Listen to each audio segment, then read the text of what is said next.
He's back with another book where Harry and Meghan are once more his primary targets, on the front cover, no less. Curious for a couple he so despises, but of course, a couple that make him so much money. If in doubt, slag off Harry and Meghan. And by the way, you're sure to have all the right-wing press on side, including the broadsheets. Yes, the Times serialised his revolting little book, in which he says that Harry is deeply shocked by the way in which Andrew's been cast out by the royal family, because he fears it's going to happen to him, that a future King William will banish Harry from Britain. Last time I checked, Harry wasn't living in Britain, and remove his titles.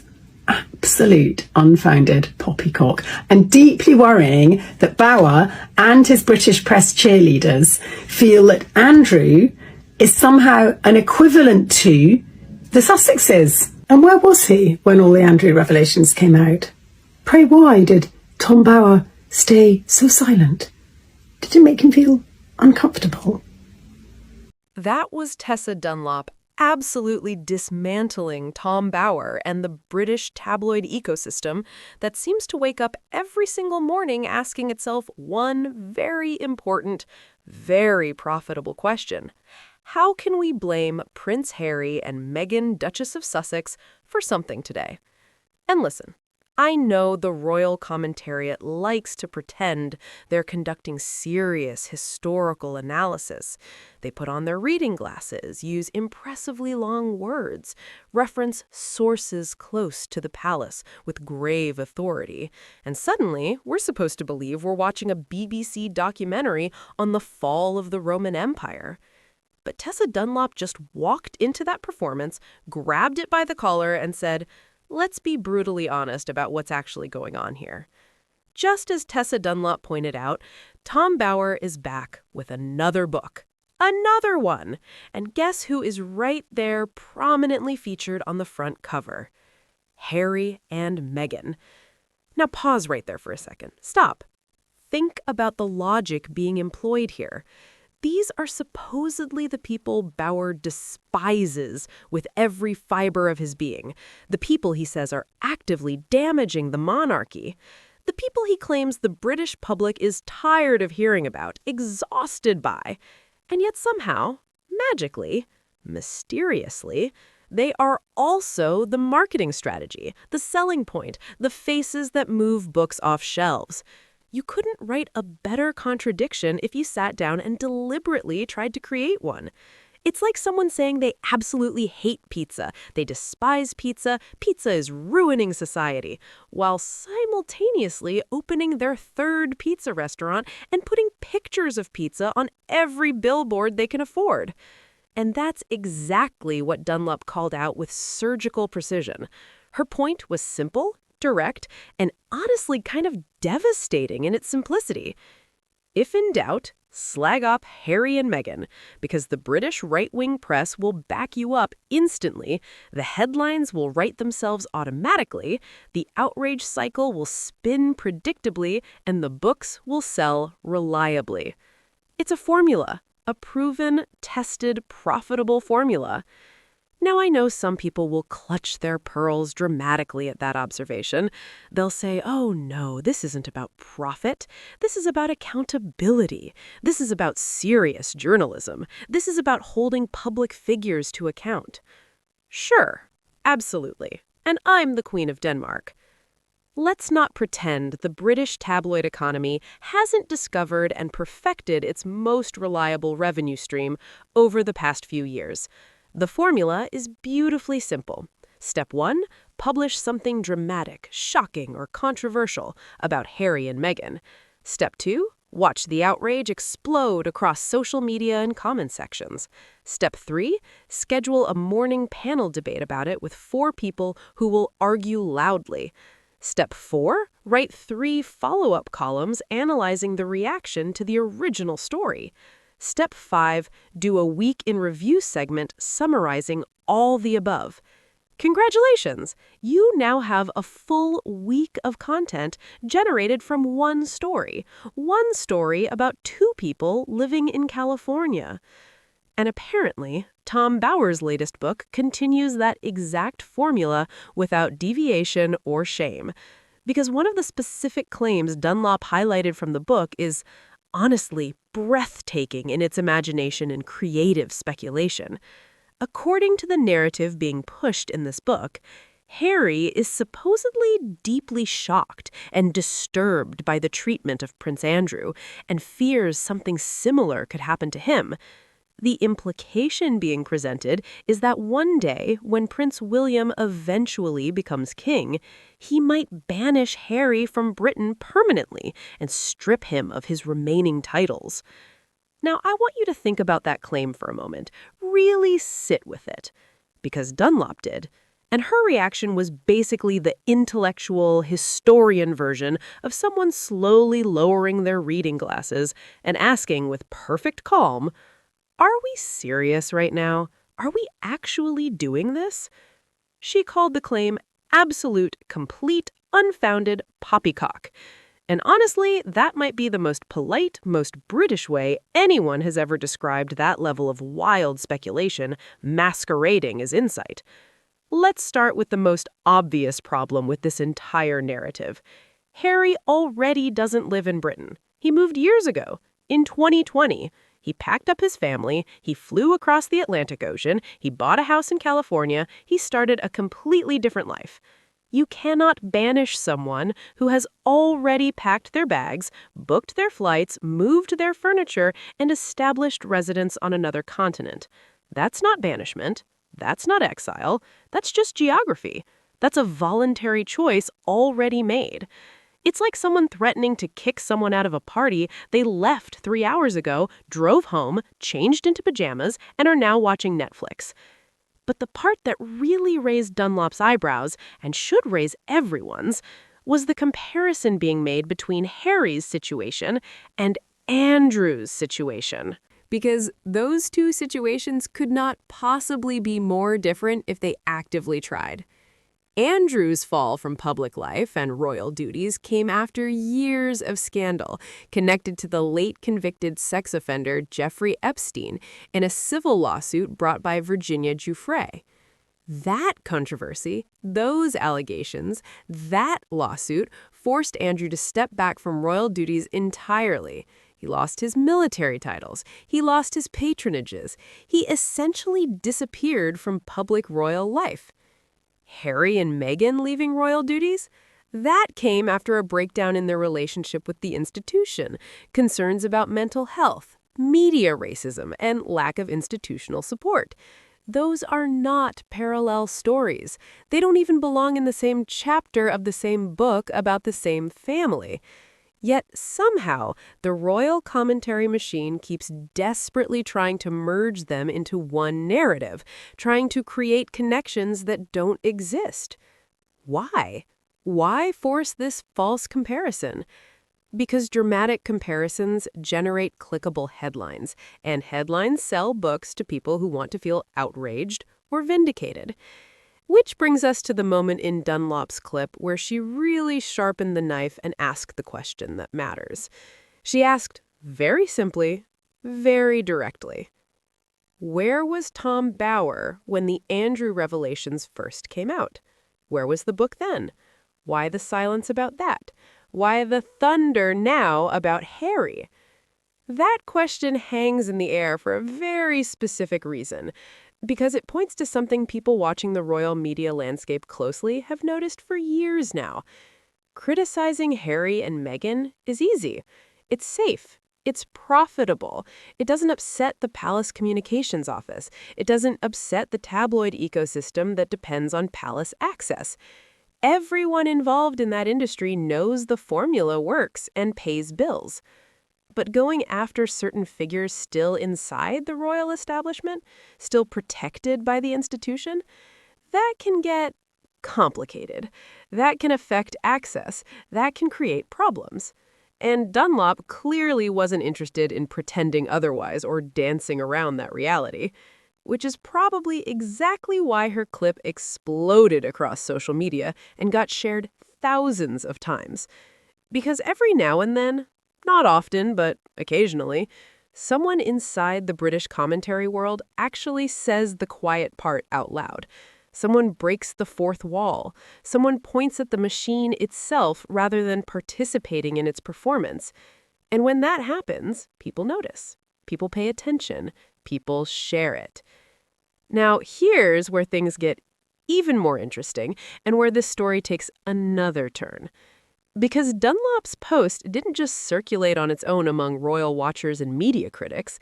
It caught the attention of someone who knows the Sussex story from a very personal, very close perspective. Photographer and filmmaker Misan Harriman. Yes, that Misan Harriman, the man who photographed Harry and Meghan's pregnancy announcement showing Meghan's baby bump, the man who has been a longtime friend and vocal supporter of the Sussexes through all the controversy. And when he saw Dunlop's video making the rounds, he didn't just scroll past it with a quiet like. He reposted it publicly, and not quietly or diplomatically either. Harriman publicly thanked Dunlop for what he described as dragging the disappointing British right-wing press into the gutter where it belongs. Now, that is not diplomatic language. That's not corporate PR speak. That's someone who has had enough saying exactly what they think. But it tells you something genuinely important about how people close to the Sussexes see and experience the media landscape around them.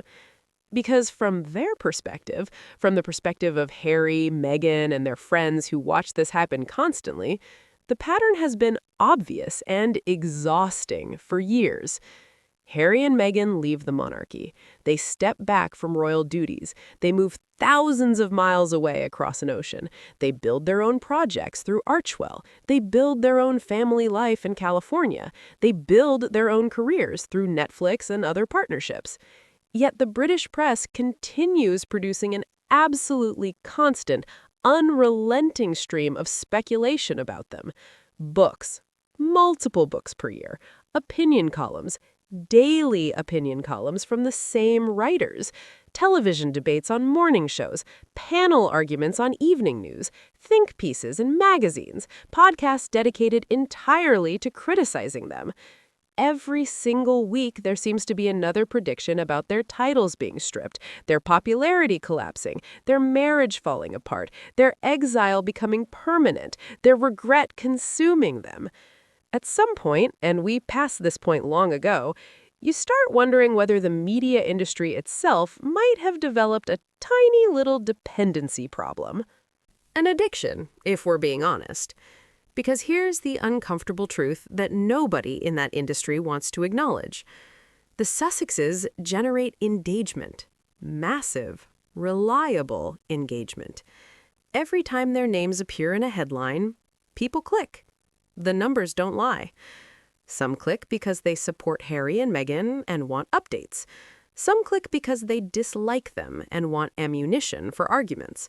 Some click because they're simply curious about the never-ending royal soap opera that keeps producing new episodes. But the clicks come. The engagement happens. The metrics go up.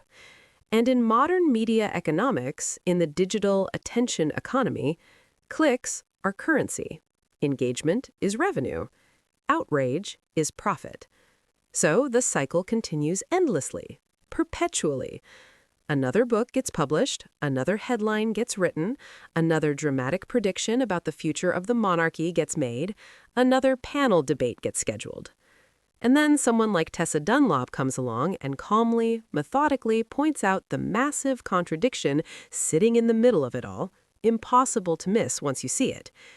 If Harry and Meghan are supposedly irrelevant to the royal institution, if they're supposedly yesterday's news, if the public is supposedly tired of them, why are they always on the front cover?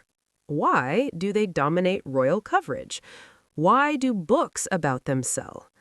It's a question that has never really received a satisfying answer from the people who profit from that coverage. Because the moment the media actually stop talking about them, the moment tabloids stop running Sussex stories, a lot of column inches would suddenly go very, very quiet. A lot of commentators would need to find new material. A lot of books wouldn't get published. Which is exactly why moments like Tessa Dunlop's video matter and deserve attention.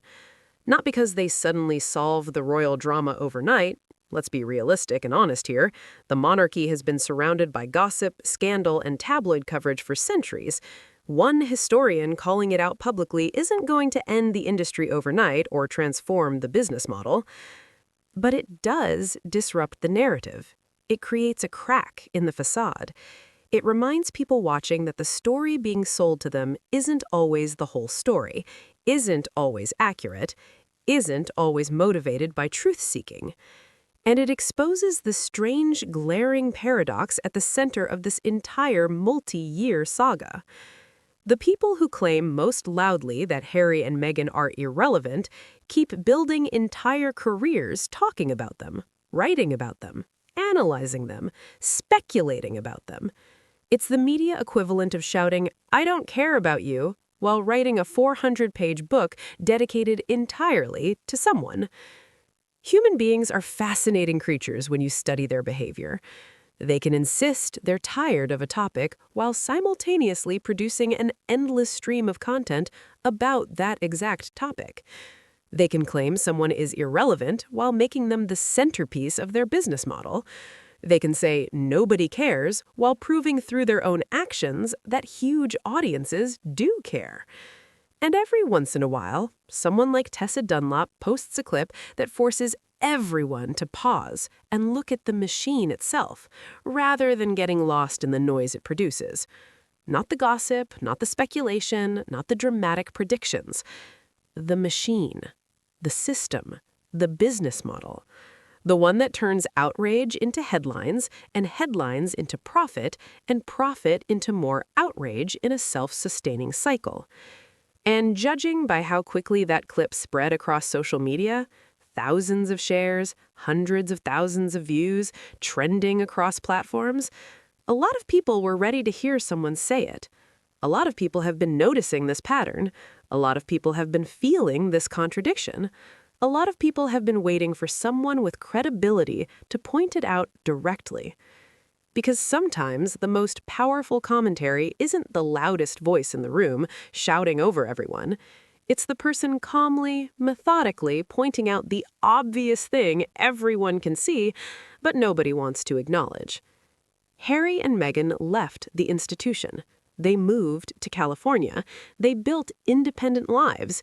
Yet somehow the British press still can't stop talking about them, still can't let them go, still can't move on to other topics. Funny how that works. Strange how that pattern persists. And somewhere out there, Tom Bower is probably already writing the next chapter, planning the next book, preparing the next round of dramatic claims. After all, the Sussexes are apparently irrelevant, washed up, yesterday's news. Nobody cares about them. Which is exactly why they keep ending up on the cover, why books about them keep getting published, why their names keep generating headlines. The contradiction would be hilarious if it wasn't so transparently cynical. But this is what happens when someone like Tessa Dunlop refuses to play along with the performance. When someone with historical credibility and media literacy looks at the situation and says, "This is what's actually happening. This is the game being played. Let's stop pretending otherwise."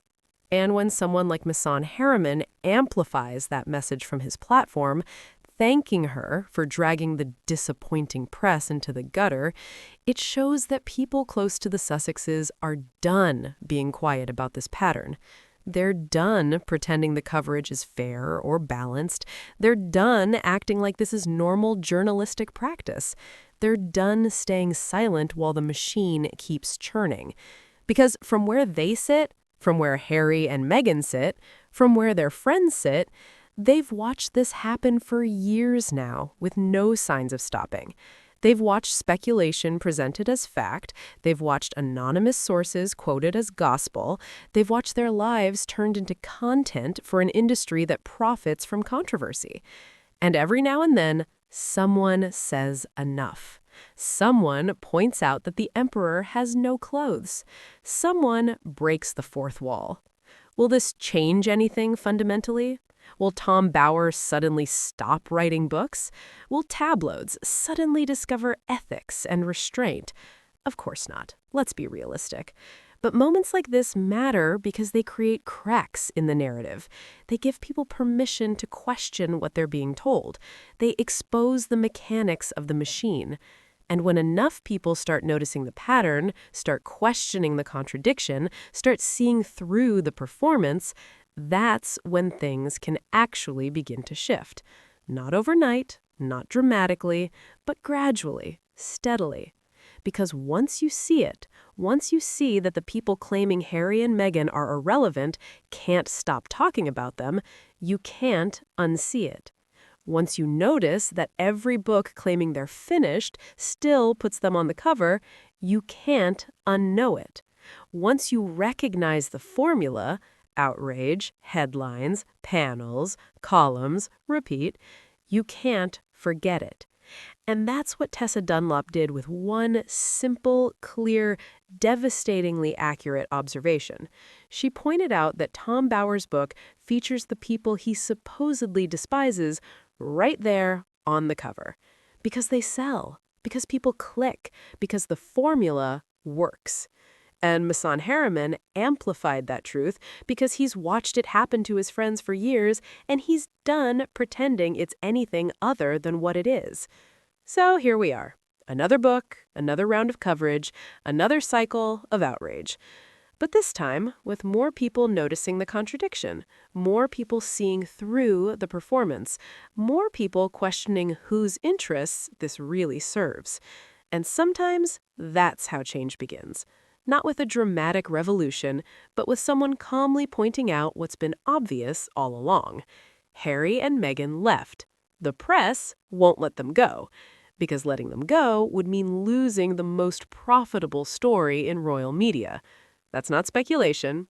That's just observation. Thanks for watching. If you appreciated Tessa Dunlop's takedown as much as we did, smash that like button and subscribe for more reality checks. Let's keep calling out the hypocrisy. Until next time, stay sharp, stay skeptical, and keep questioning who profits from the outrage. I'll see you in the next one.